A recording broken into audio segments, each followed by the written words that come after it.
Ladies and gentlemen, so excited today to be talking to someone I really admire, and I mean this from the bottom of my heart. Jess Ambrose, how are you? I'm great. I feel, okay, first of all, thank you. That means so much. I don't want this to be an hour of me just telling you how much I am obsessed with you. We can do that if you want to. Let's make it a 2-hour podcast. Let's go. No, you know how much I admire you. I just think you're incredible. I'm also feeling like top of the world right now. I just got picked up by you in a car. There's cameras. I'm like, what is life right now? I thought you were going to say like you just got your podcast picked up for some deal. No, this is better. This is better. And a sparkling water. You brought me a sparkling water. So to full disclosure, yeah. I knew of your podcast, Chatty Broads, your old one, now you're your mom and dad pod. I knew of that before I knew of you. So, and I'm not saying I prejudged you, but I do have a tendency of thinking I know someone based on nothing at all. I feel like that's how I'm like that. And you sent me a voice note. And I had like this, I'm married, and I was like, I got a voice note from Jess Ambrose. Like, woo! I was just like, this is exciting. You got that, when that verified check mark shows up, and I'm like, oh my gosh! And you had all these nice things to say, which doesn't form my opinion. I respect you for a trillion different reasons. Would you have liked me if I sent just a scathing voice memo? I'm just like, Dave. Well, you never know. You never know with people. And I'm like, I'm not necessarily, maybe I am defensive, but I'm like, I've had certain run-ins with some people from your audience in all of Bachelor Nation. You say when you're covering what you do, which is why, I've talked to you about this, but why I love what you do so much is I feel like you do such a great job reporting the news. And of course, you add in your comedy and your thoughts and takes, but I always appreciate it, even if it was about me. I was like, well, you know what? Like, he's covering the news. Well, I try my best to only say something knowing I might see that person. I think that's the way, not to say I've ever had any critique of you whatsoever, but, I just want to make sure I'm fair to people. But you seem to be the same version of what I do on what Chatty Broads was. You just seem very fair and wanting to give everyone the best. Is that like the motherly energy for you, or have you always been kind of this peacekeeper? Well, I think just naturally I like to hear both perspectives, and I like being a peacekeeper. What it used to be, I still struggle with this, was people pleasing. That was always a huge issue for me growing up. I was like, I want everybody to like me. And then the older I got, I actually became more vocal about my thoughts and takes, which gave me anxiety when we were starting the podcast, because I'm like, oh my God, this is the first time that I'm gonna say some stuff that people might not agree with, or say things about my takes on a show, which has actually been kind of a healing journey for me, where I'm like, okay, you need to speak your mind when you feel passionately about something. But I feel like I've done a pretty decent job in the years, turning peacekeeping into what my personality really is, which is, I like to see both sides. I don't know if you're into astrology. I'm a Libra. I like the balance. I like seeing both sides. I would judge astrology more, but I've been known to wear like a good luck hat. So you can have astrology. If I can have this gold chain, I'm 2-0 on my baseball team with it, and I've had pretty good stand-up since I got it a few weeks ago. And I'm like, I think I have a lucky chain. It looks good too. So this is my astrology. Oh, thank you. There you go. You got the chain. It brings you good luck. I'm all about it. I never had jewelry, but then I got the wedding ring, and then Tasha was like, "You need a chain," and I was like, "I actually do need a chain to hold a mic." To hold my thing. Yes, and it matches the wedding ring. I don't have mine on. I'm married, I promise. So I wanna unwind to your start with Chatty Broads. How did this come about? Becca Martinez is obviously an alumni of the show. Yes. Did you tell me how this all came out? Okay, so basically Becca and I had mutual friends when she moved to Los Angeles, and those friends happened to be fans of the show. And so when they got to know Becca, she was like, hey, by the way, I'm going to be on the show. And they're like, are you joking? And so they were telling me, because we used to all watch the show together. They're like, we've got a friend who's going to be on the show. And we were all excited. So I met her through these mutual friends. And, over the period of, I would say, 5 or 6 months, every once in a while when we'd all be hanging out, I'd see her. And her and I never had hung out alone, but we always kind of ended up going into a corner and talking for hours. And I was like, oh, this is somebody that I could talk for forever with, And one day I, at that point, had been just I had Ember, my daughter, maybe 2.5 years previously. I'd been working beforehand, but then in those 2.5 years, I was a stay-at-home mom, which, shout out, hardest job. Yeah. And I was ready to get back out there and kind of be creative again. But, because of having the kiddo, I'm like, I need something where I can have flexibility. I've always loved podcasts. And my husband works in the music industry, so he had this studio that he would work out of in the back of our house. And I asked him, I'm like, could you set up like a podcast station for me if I wanted to do it? He said, sure. And so I'm trying to think, I'm like, I'm not going to do this by myself.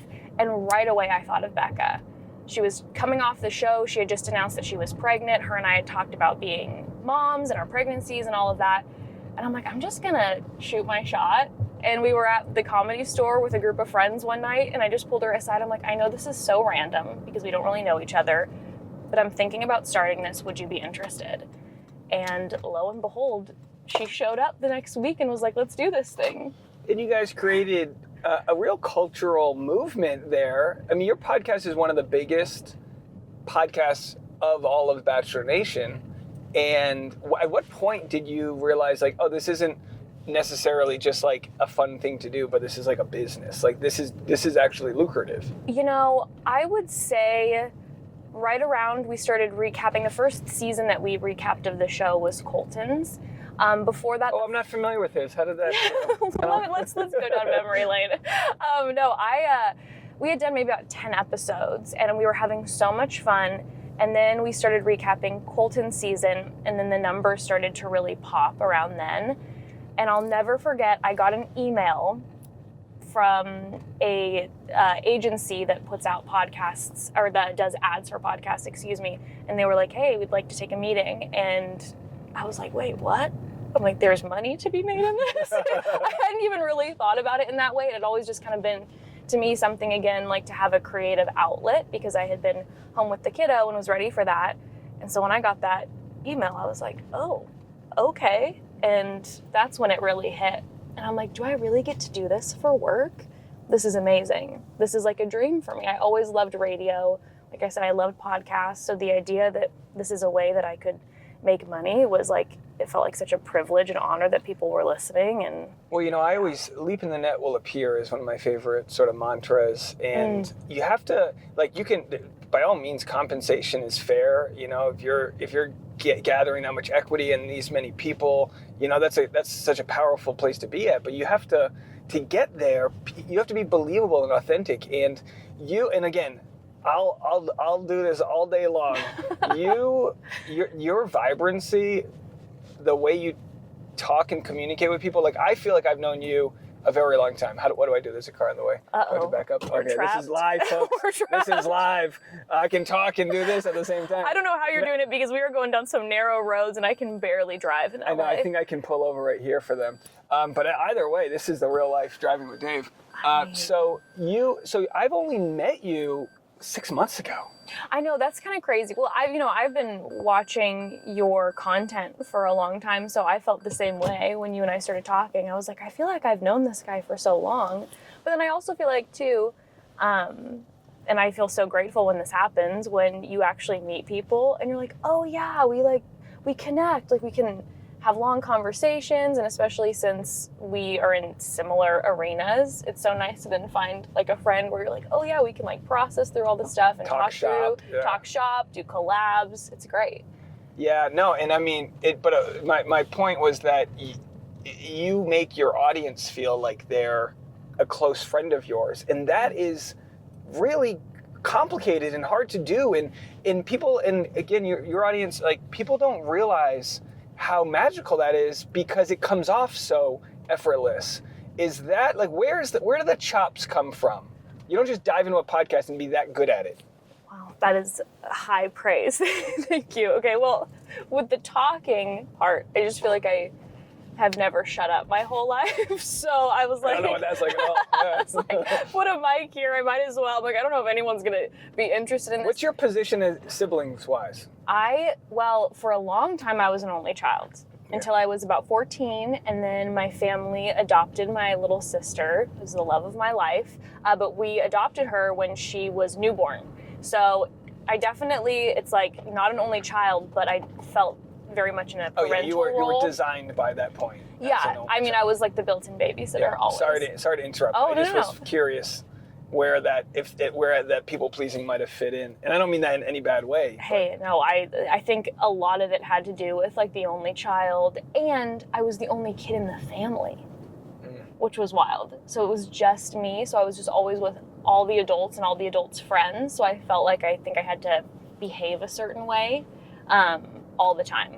You know, like an adult all the time. Now, you and Evan, by the way, which we love, shout out to Evan, you guys come from a more Christian upbringing than you're now, and you met in that? Yes. Could you explain that dynamic? Yes. Okay. So Evan and I've known my husband Evan since we were probably about 9 or 10 years old. We went to the same church together, and our families were really good friends.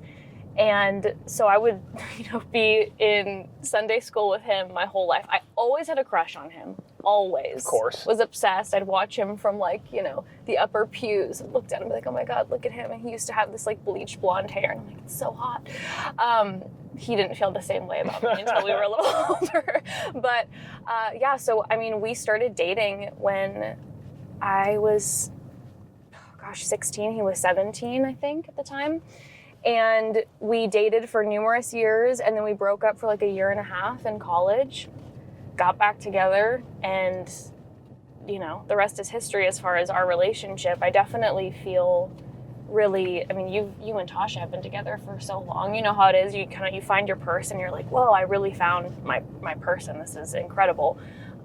So him and I were raised in that extremely conservative upbringing. What do you define by extremely conservative?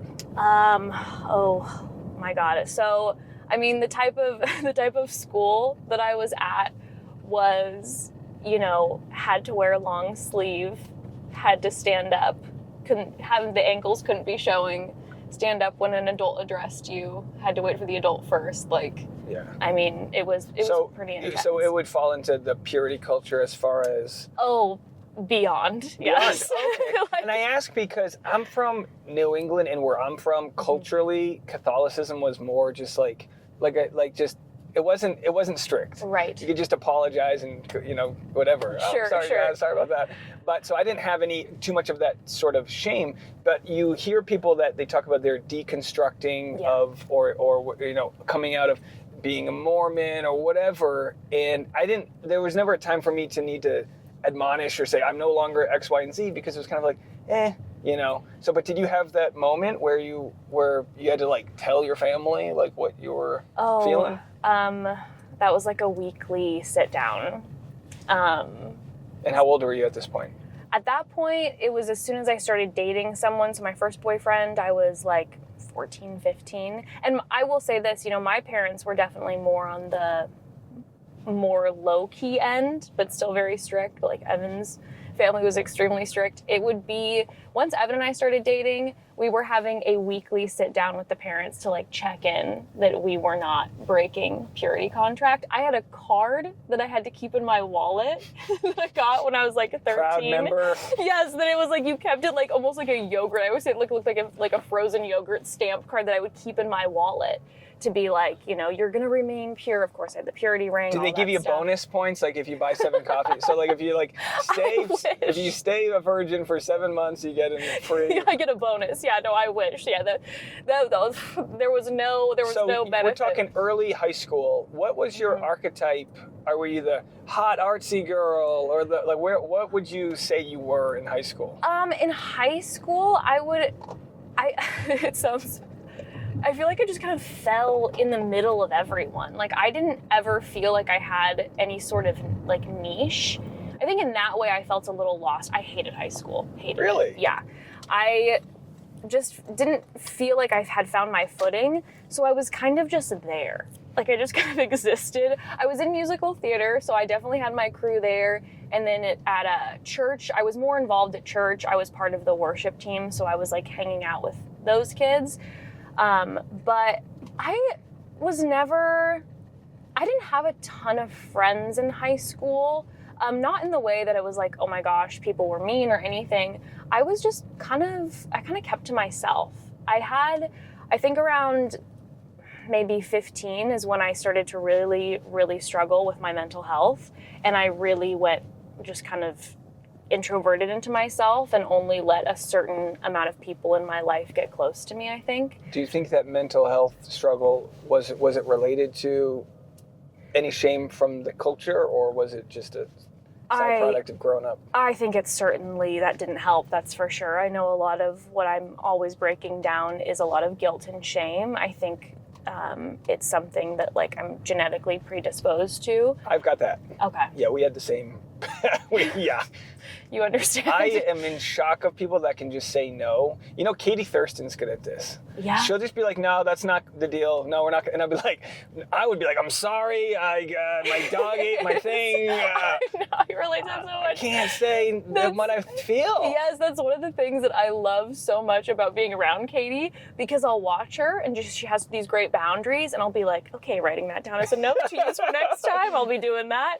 Yeah, no, I have such a hard time with that. My husband actually, even though he was raised the way that, you know, we were, is very good at that as well. So that's helpful for me. You know, skill sets, we're all different, and that's what a good relationship, you can have the negotiator versus the person who doesn't want to get on the phone, right. You know, whatever. So you're feeling mental, yeah. You're starting to realize in high school you've got some issues. Yes, panic attack central for sure. So I think I did, when I look back, miss a lot of high school due to not feeling well. But I think even if I wouldn't have, and maybe it's that middle ground type personality with me that I floated. I was the floater. I would kind of go from group to group a little bit. I had my core friends, but I felt like a lot of people, nobody like really disliked me too much, I don't feel like, but I also wasn't like beloved by like a group where I was like, this is my crew. Did you feel like being a part of like youth ministry, mm-hmm. did that give you guilt? Because were you having to leave the church, or just were you more flexible with your boundaries? Like, how did that all work out? So I think when I was really involved in, again, it's the very specific type of evangelical crew that I was in with our church, I felt a lot of pressure because it was a little bit like eyes on you, so you have to be ultra good. Like pastor's daughter kind of exactly. Vibe. I was an elder's daughter. I was an elder's daughter. Oh, so, you know, with that high school, yeah. All the guys coming after the elder's daughter. It just very much felt like, I've talked about this now at an older age with some of my family members, where I was like, you guys have to realize how traumatizing it can be to be a kid growing up and having random other adults coming up to you and telling you like, you did this and that's wrong. And I'm like, who are you? But they would know who I was. So they felt like this, ability to, or they felt like I owed them explanations, or that they could break down that boundary with me. I don't know. So that definitely made it more challenging. It was the other thing that's tough too is like the false affirmations where someone's like proud of you for having a purity ring or something. It's like they're telling you we accept you because you have lived up to these standards, which should, right. Exactly. So it's just all very confusing and damaging for the upbringing brain. So you're a mom now. Mm-hmm. How do you not shuffle that down? Because like we're thinking about having kids, and we don't want our kids to have. I asked Tasha today. I was like, "Will you let me put a baby inside of you?" And she was like, "Baby, yes." We've been talking about it for a while, so I'm not blowing any new information out there. But we're not exactly like, we haven't been racing to the fertility clinic. Right, but the conversation is happening. Oh yeah. I mean, we're not spring chickens. You know what I mean? I mean, it's one thing to feel like you're young in LA, but biologically. Oh my gosh, I think about that all the time. I'm like, I'm so young, right? And then I'm like, hanging out at certain parties, I'm like, oh my God, no, I'm in my mid-30s. Tasha will be okay with me sharing this because she goes to her gynecologist, and she was talking about, we want to have kids, but we just got married. And The gynecologist goes, "Oh, you've got time," and he opens her chart and he goes, "No, you don't." That's so rude. Yeah, No, like they consider what 35. They call it the geriatric pregnancy. I'm like, can we stop? Can we give this a different name? 5 years, please. My goodness, yes. All right, so because you want your kid to have you basically, and again, I don't have kids, so I don't mean to kid-splain to you, but you want them to be able to make decisions that will be good decisions when you're not around. So any amount of decision making through force ain't gonna help when they go to their first mall or whatever. So yeah, what's your strategy there? Something that was, I will say this, that was a huge fear of mine when I found out that I was pregnant. So I was like, okay, what am I gonna do? How am I gonna parent? And something that Evan and I talked about is I was like, this is where we can stop the cycle. Like we can be the ones who break the cycle right now, and trust I make mistakes every single day, and maybe the way that I'm choosing to parent, is not the best way. I don't know, but I do know one day, regardless of how I parent, my child will come to me and let me know, like, hey, these are the things you did when you were raising me that were damaging, or that, put me in therapy. And then I was talking with my therapist about this, and I'm like, the best that I can do is do my best in this moment. And then one day when my child comes to me and says that, to hear her and be accepting and open, and then take accountability for my own actions and not, shut it down and be like, I did my best. It's like, no, I know. How defensive are our parents? Do you have this?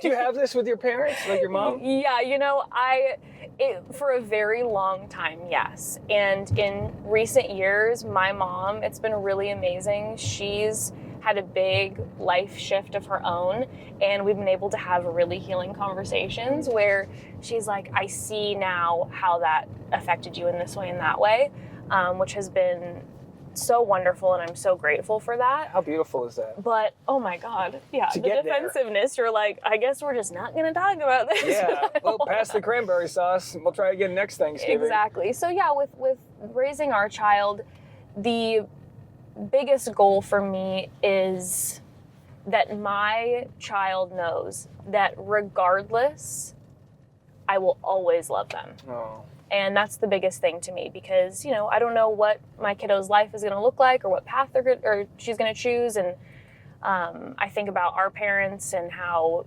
they were like, this is what you will do, this is how you will be. And if we didn't follow that, then there was pushback. Love could feel like it could be taken away. And I never want my kid to feel that way. So that's my biggest focus with parenting. And you don't know what your own triggers are, and a lot of times a relationship will expose that. Yes. I know with mine, I didn't realize how anxious I was with wanting Tasha's approval, and so the more I would try to smother her, she's like, get out of here. Because she had that her whole upbringing, so she would need her own private time. And once you learn that kind of, the way it all works in the blueprints, it's so much easier. How did you and Evan learn how to support each other when you're feeling triggered because, of the way you were brought up? You were brought up in the same church, but obviously everyone's different. Yes, a lot of experimentation. That's what we figured out that way. I mean, I will say... So you tried throwing shit at each other. That's what we were experimenting by IKEA furniture. Yeah, how are you going to handle this? No, I mean, for us, it was...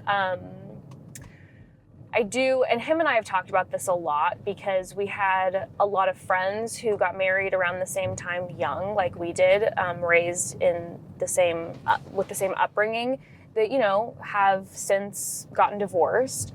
And I will say, we do feel like for us, there is a large stroke of luck. Now, we really worked hard in our communication, but at the same time, I think we happened to grow in the same direction at the same time. And we did get married so young that it's quite possible that we could have just grown in different directions, and it wouldn't have been either person's fault. We were just maybe growing in different directions. We happened to, around the same time, go, you know what? This isn't for us. These are the reasons why we feel this isn't okay. And we're both ready to move on. And that's going to end some familial relationships and friendships. But we got each other. And so in that way, we feel very lucky that we went in the same direction. But then since then, therapy has been huge.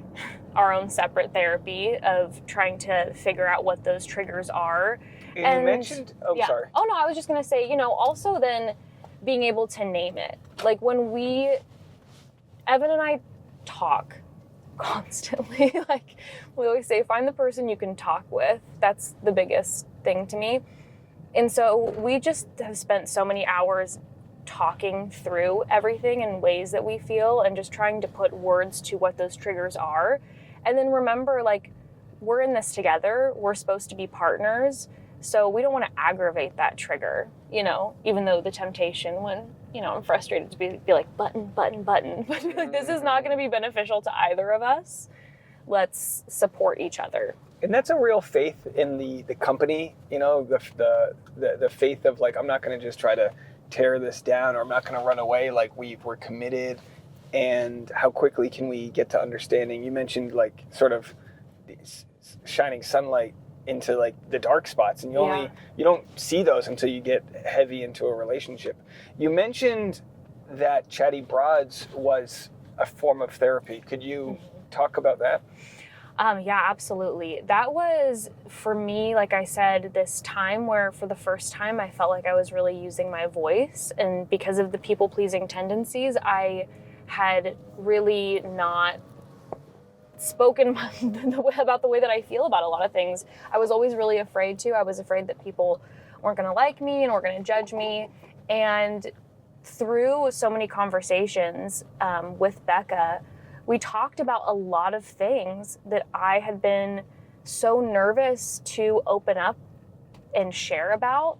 And I'll never forget the first time actually that I spoke about being bipolar on the podcast. I was really, really scared. I'm like, I don't know what the reaction's going to be. And the outpouring of messages from people who not only were just sending love, but also were working through the same thing. It was such a realization of community, of like, we can feel, especially in this very social media-esque world, so isolated, that with Chatty Broads, with the audience, it was like, oh my God, there are so many people out there that have the same church trauma, that have their struggles with mental health, with parenting, all the things.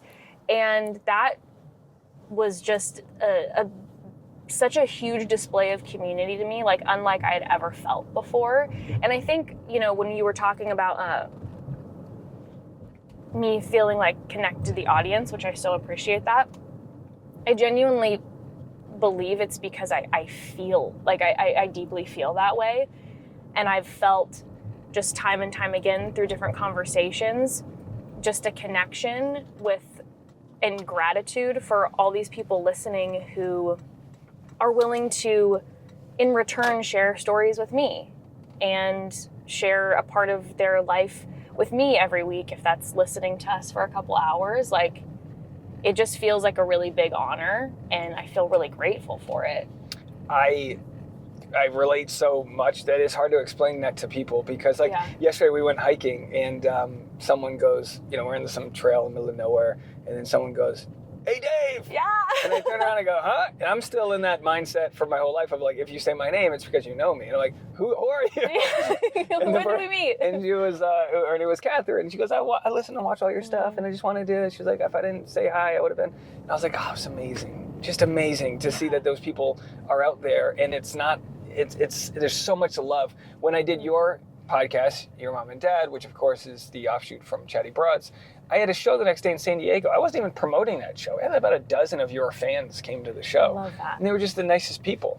And you just there's so much toxicity out there that you don't realize that it is so outweighed by all the good. Oh, so outweighed. Yeah, and they've done all the studies. It's the one negative comment that will stick to your brain, and all the positive just can kind of flush away.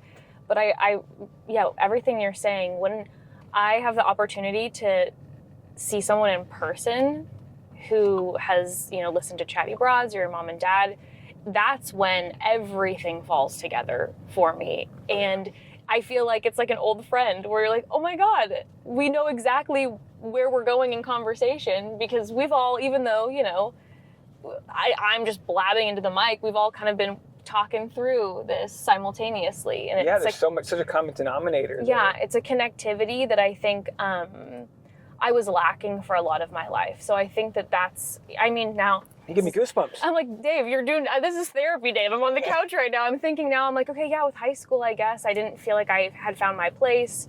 And then with the church, I felt really burned.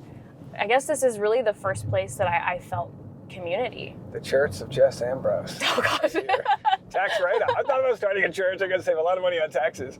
Like, No, so to consider. you have had, your show, Chatty Broads, has had some controversy just naturally because you have a bunch of audience, and I've had the same. Sure. How did it feel the first time you had to deal with maybe,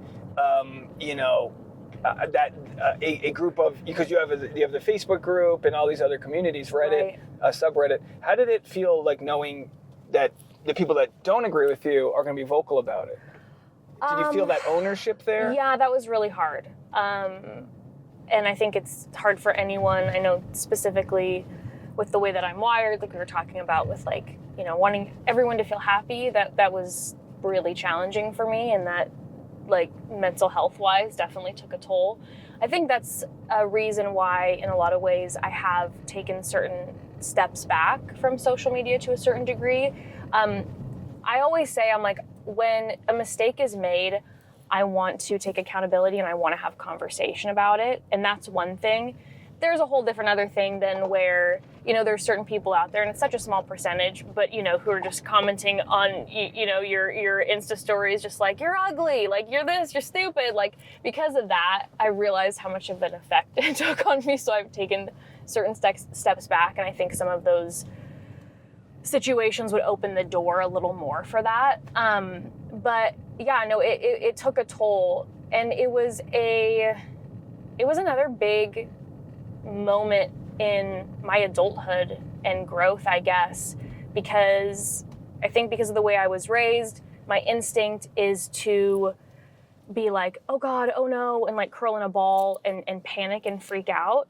And through some of those circumstances and conversations that I feel really lucky to have with some of the listeners, I was able to be like, no, there are times when what needs to happen is I need to be present, have conversations. This is an opportunity for me to grow, learn from mistakes, and face them like face on. And again, sometimes there are things that come up that, would cause a stir that I'd be like, I disagree with those points. And then that's okay then to put up my boundaries and be like, no, this is how I feel and whatever.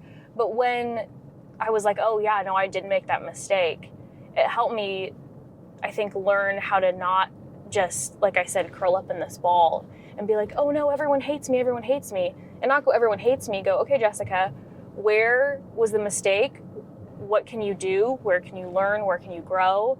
And we move forward. Yeah, I mean, for me, apologizing for something if I get something wrong is really easy. Yeah. I mean, I don't know. I don't have the ego attached to that. But I have told my wife, like, there will come a time where I will not apologize for something I am not sorry for, because that's a bad precedent to set, because you cannot please everybody. Yeah. And I always talk about cracking an egg to make an omelet, and there's probably a reason why my channel hasn't passed 70,000 subs. It grew from 0 to 60,000 right away. Right. But I've pissed off a lot of people, but I don't flippantly try to. I'm just like, if I see something that I think is wrong or whatever, I'm going to try to be as educated as possible. Right. Kind of like, as a comedian on stage, you got to be ready to be heckled. So you better know your bit inside and out. Sure. And then just own it and stay true to it. Now you might change your mind later on, and you can, we're not politicians here. We can change our opinions on things.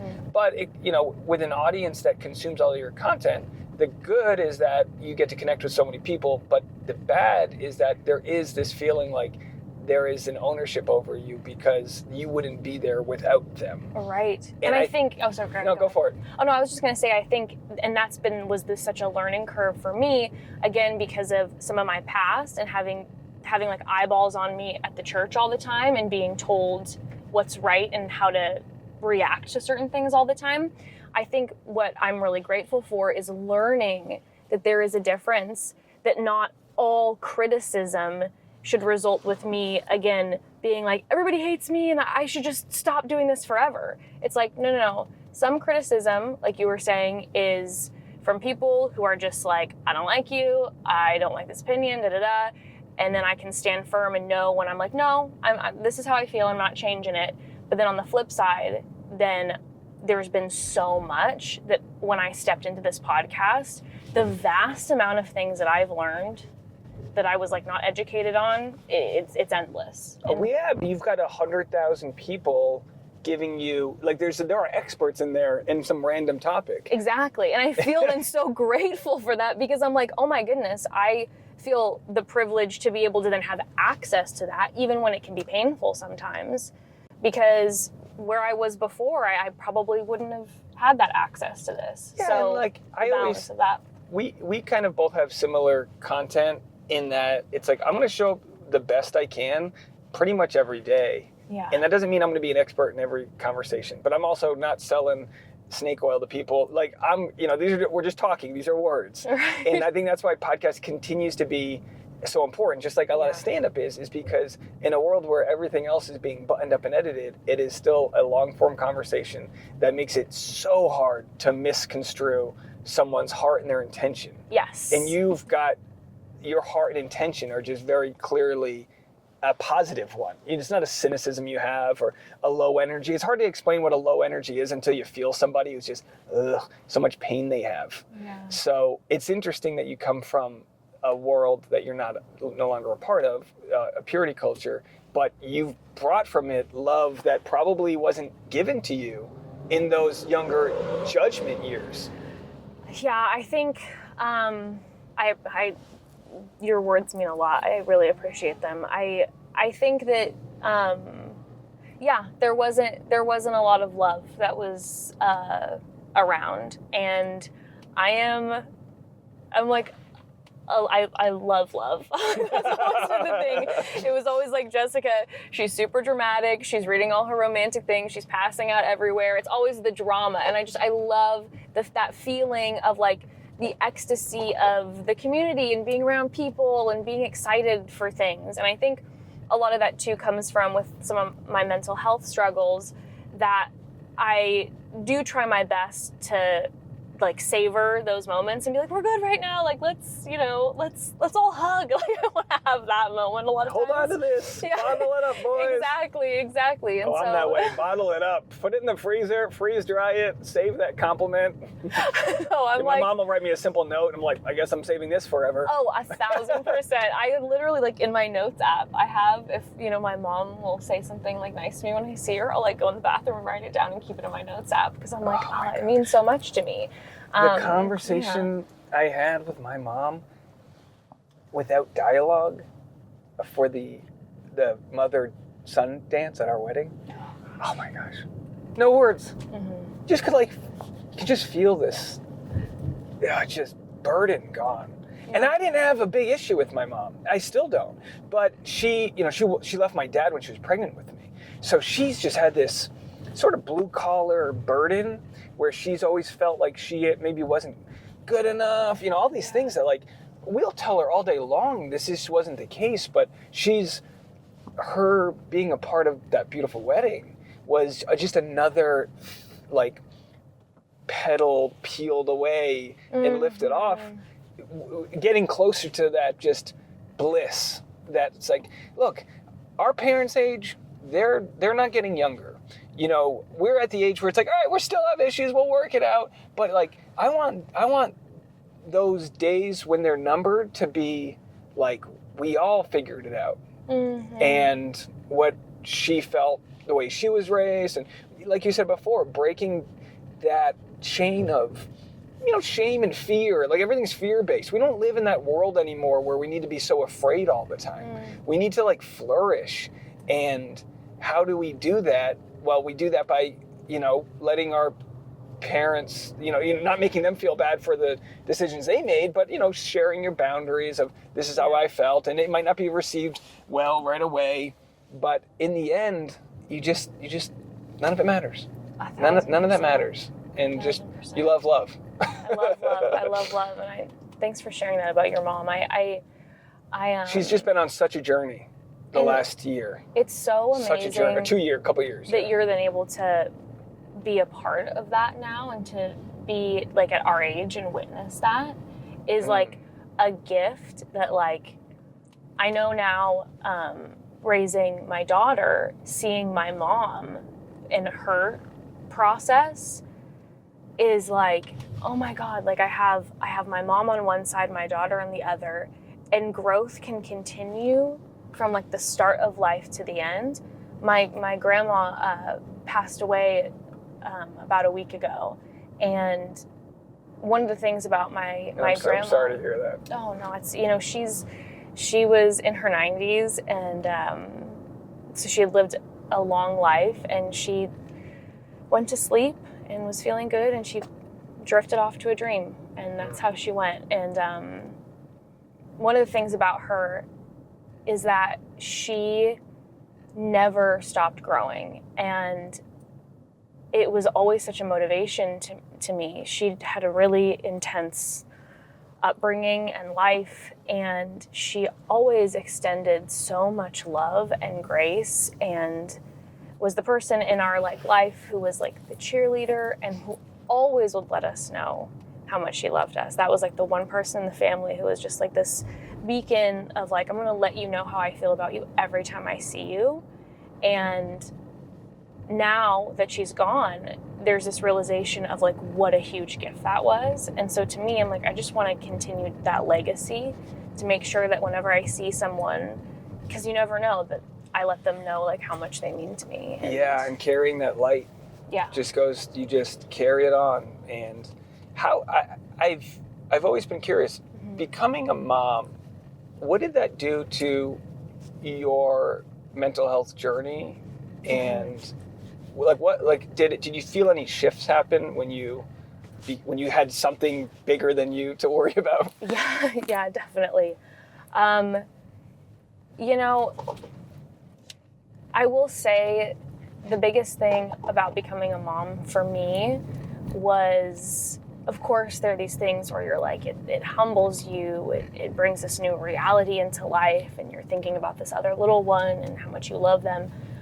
One of the biggest standout things for me when my daughter came into the world is I was like, oh my God, there's another chance. Like there's a chance and a life, and how amazing to be able to try to create a life that you always wanted for this little human being. And that was what pushed me every day through the infancy period, which, it's, again, shout out to the moms, like it's scary. And by the way, having not dealt with it, it's scary. It's a lot. And let me say this, when I say it pushed me every day, like there were a lot, it's like that was, the flicker in my eye, but just so much like, oh my gosh, I'm failing at this and failing at that. And then there's, we live in a world where there's moms are, parental figures can be so underappreciated. And it's so sad too, because I come from a single mom who went right back to work, and she didn't have child support, and like she just missed out. And that's why I'm happy now, because she's living this family life that she didn't quite have when she needed it. But it's like we should live in a world where your mom and dad get to spend months with you when you're born. I know. And even after that, still not be consumed with work and all these things. And that, for me personally, that's what we're striving to do, is like we work from home, and if we have a kid, we want to be just like, just there to embrace every step of the way. And maybe that'll be the benefit of us waiting a little bit, because we wouldn't have had the ability to do that a few years ago. Right. No, our healthcare system, it's just a disaster. There should be the ability for parental figures to especially postpartum, don't get me started, a whole thing, but then, parents, moms like yours, who went to work every day because she loved you so much. And it was like, of course, that was like so difficult, but like that's then the ultimate gift, and that she's giving you is, it's like, I'm sure they'd rather be time spent with you, but it's like, I gotta provide. And just so many different stories of different parenting. And you realize that as you age, you go, oh yeah, that there's so many examples of times when these selfless things were done for you that you don't get to know, which I can understand why then parents could be bitter, like, do you not know what I did for you? For sure. Because it's like, when we do stuff for others, we build resentment, because that's not healthy either. Totally. And it's about like, I mean, we're our dog's getting old, and we're just like, oh, he's shitting that thing again. We're like, oh, we love him. It's okay. He doesn't know any better. Of course. And then, of course, then there's the defensiveness, too, because when you love someone so much, and then they tell you that, you've hurt them or you made a mistake, it's hard not to. By the way, am I close to your house? Yeah, you're pretty Okay, close. let's do another lap or two, and then I'll send you home. I knew you'd have success coming off of Chatty Broads, but obviously it's your life and your world. So how did it feel knowing Chatty Broads was ending and you were going to turn that into your own podcast with your husband? How did that journey feel of the unknown? And then when it paid off, how did that feel? I mean, it was all the feelings, like a blender. I was grieving because I was like sad to see it end, but also full of pride because of the way that Becca and I ended it, and the fact that we were like, we see that this is kind of coming to a close, and we want to wrap it like in friendship and not, just keep going when we see the end in sight, and potentially like step into something that might, what if all of a sudden we kept pushing ourselves and then we ended up getting in a fight? I mean, whatever. So there was like the grief, the pride, but then there was the fear, because I'm like, oh my God, here's Becca. She's been so successful in this franchise. Is anyone going to want to listen afterwards if I go and carry on my own merry way? Did you have imposter syndrome? Oh, big time. Yeah. I've been talking about this a lot with Tasha, where I'm like, I did it for so long with no payoff that I've got about damn time syndrome. I feel like as a millennial, you're like, it better be. Do I feel like I didn't earn it? About damn time. But with that, I think you can feel both ways. I think you can feel like, no, what's mine is mine, but also feel like, all right, is this puppy going to work without the alumni, with the verified Bachelor alumni that was part of your show? Oh, absolutely. I was so grateful that Becca was down to the podcast, and then the fact that it became lucrative and then became a business. I was like, are you joking? This is amazing. And I was just like, I had so much gratitude for that. And I also was like, okay, I know that the audience came because they knew Becca and they loved Becca and they wanted to hear what Becca had to say. And of course, then we grew this community from that. But yeah, sure, the imposter syndrome was huge, where it's just like, when she leaves, is this all going to be gone? And, I am so grateful and was so overwhelmed when so many people continued to listen. Evan and I had a conversation before we dropped the first episode, and it was like, we need to have the conversation now of, why are we doing this? If this is about, let's get a paycheck and let's just keep pushing this thing, then we're not doing it for the right reason. And even if we do, if it is successful, then we're not going to be happy. We're like, we have to know and start this off on the foot of, if it tanks and there's only a few people that are listening, that we want to have fun and this is what we want to do, and it's going to be a new adventure in our marriage and a new adventure in life, and let's see where it goes. And so we did our best to focus on that, put that energy into it first episode, and people listened and we're so grateful. And we're having so much fun. I love working with him. Great. Which most couples probably cannot say that. It's, here's the thing. He still has like a full-time job elsewhere. Yeah. So that probably is helpful, where it's not like 24/7. We do a few episodes together every single week. And we'd also been, in that flow for a long time, because he was the one who did like all the production and audio and everything with Chatty Broads. So we'd been working together for years. It's seamless. The fact that you've got such great technical aspects to it, and most people that are good with tech aren't good on camera. So for him to do both, and for both of you to come together, it is. Can I relate this to a very stupid sports analogy? Please. So I don't know if I'll understand it, but go ahead. Okay, so I'm 38. I still play in a men's baseball league. Okay. And not only do I play, I pitch, which is like, you're not supposed to be doing this. It redlines your arm. It's painful. It's just, my butt muscles pulled. Right. Everything that can go wrong goes wrong. I'm like an Okay. old car. I might not be old in the grand scheme of things, but in baseball, I am ancient. Listen, I feel the 30+ body pain. It's a real thing. Yeah, it changes. I soak myself in icy hot and Bengay and stuff before I play. Like it's a thing. So I'm pitching on Sunday or this past weekend, and I was doing really well, and I'm surprised because I decided to stop trying 100%, and I'm just like, I'm gonna go 80%. I don't want to injure myself, and my 80% was enough. And not only was it enough, it was actually better than my 100%. It was better than my obsessive, oh, I walked this guy, I'm gonna da-da-da, and then I hit the next guy. So I'm up there yesterday, or over the weekend, and I was getting into some trouble. I had a guy on third base, and we're only up by 2 runs, and I'm thinking, is this the part where I'm gonna implode? Because I kind of implode a lot when it comes to stuff like that. I implode. Yeah. And I just told myself, Dave, you've been making your pitches. You've been throwing strikes. Everything's been working along the way. Just keep doing what you're doing. And this level of confidence that I felt, and again, this is just an analogy for life. It doesn't have to be about baseball, but in this instance, it was. This level of confidence I felt and detachment from needing to prove success, because I knew success was about to come because I was making all the pitches. Mm-hmm. So you've proven that you can make all the pitches. You've proven that you're gonna hit your spots and do all the things that's gonna lead to a successful podcast. So it's no surprise to me when it just perfectly works out, even though it may be something where you're holding your breath. And it just comes to like having that belief in yourself. And I kind of feel like that's something that comes with age. When you're younger, and to go back to baseball, you've got the fastball, and then you lose the fastball, but you learn how to use the tools that you have that get you into a better position. That baseball example was so good.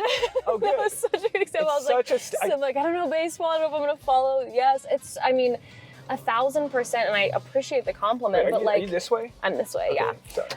But it's that idea of almost when you're talking about the 100%, it's like when you hold on to something too tight.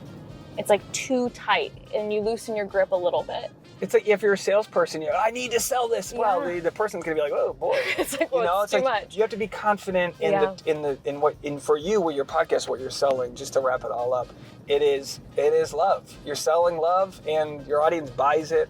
And I'm just very appreciative that you sent me that voice note and that we've become friends. Oh, this means so much, and I so appreciate you. And I've been a fan for a long time, and I will say too, as someone who watched you on YouTube for a long time, that when we met, I was like, you're so funny and so kind, and you connect everybody in the room. You're the type of person that like we want in our atmosphere. Aww. Genuinely, and so grateful that like we met in this world.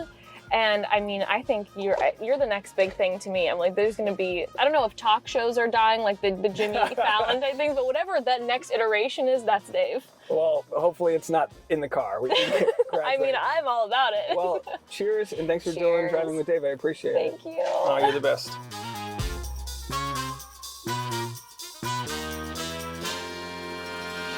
Of course. How great is this suction? Oh my gosh, your Nothing full abused. setup is fantastic.